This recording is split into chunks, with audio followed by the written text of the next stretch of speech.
बच्चों आज हम आपको सिखाएंगे नोटों का उपयोग। नोटों का उपयोग कैसे करते हैं। हमारे पास ये डिफरेंट टाइप के नोट रखे हैं, 10 का, 20 का, 50 का, 100 का। और हम इसे, जैसे आप मार्केट में जाओगे, कोई सामान ऐसा तो नहीं फिक्स है कि 10 का ही मिलेगा या 100 का ही मिलेगा। हो सकता है 150 का मिले, 170 का मिले, 160 का मिले, इस तरीके से मिल सकता है ना। तो आज हम आपको उसका उपयोग बताएंगे, किस तरीके से आपसे कोई अगर पैसा इतने का मांगेगा तो आपको कौन कौन से नोट कितने कलेक्ट करके उसे देने हैं और वो कितना आपको वापस रिटर्न करेगा। ठीक है, तो देखिए सबसे अच्छा तरीका, आप अभी छोटे हो उस हिसाब से हम बता रहे हैं। सबसे अच्छा तरीका, मान लो कि एक सपोज है क्वेश्चन की 170 रुपए।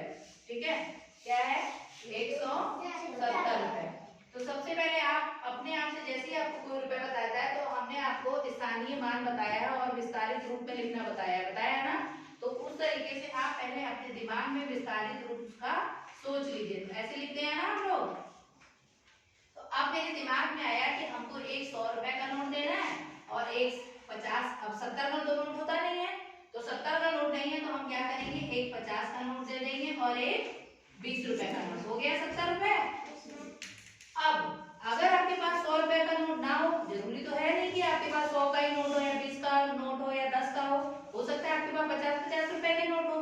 तब आप क्या करोगे कि 100 रुपए की जगह आप 50 और 50 के दो नोट दे सकते हैं। क्या दे सकते हैं, 50 और 50 के दो नोट दे सकते हैं। और आपके पास 50-50 के 3 नोट हो गए और 20 हो गए, तो कितना बन गया, 170।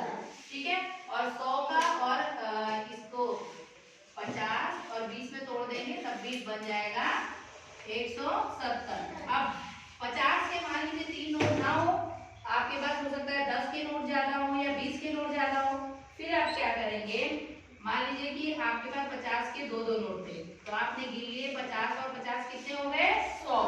100 के बाद 20 और 20 40 हो गया। 40 के बाद एक और ये 20 हो गया। कितने हो गए, 20 20 40 50 60 60 हो गए। और एक 10 रुपए का नोट लग जाएगा, 70 हो गया।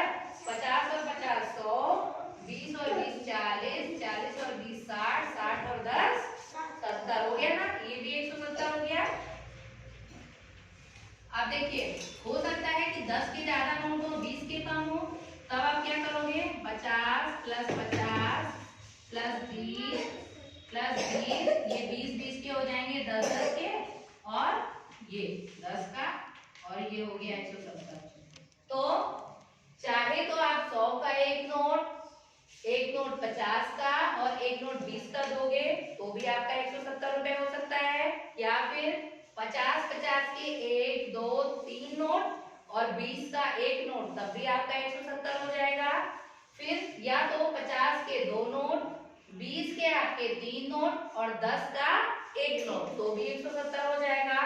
या फिर 50 के दो नोट, 20 के दो नोट और 10 के तीन नोट, तब भी 170 हो जाएगा। तो हमें क्या करना है, जितने रुपए उसे देने हैं, हमें अपने हिसाब से अपने पास नोट देखने हैं कि हमारे पास कितने का कौन सा नोट है। और हमें कंफ्यूज नहीं होना है। सबसे पहले जो बड़ा नोट होता है उसको काउंट करते हैं, उसको काउंट करने के बाद जो छोटे वाले आपके होंगे वो इजीली आपके काउंट हो जाएंगे। अब समझ में आ गया। Okay, thank you.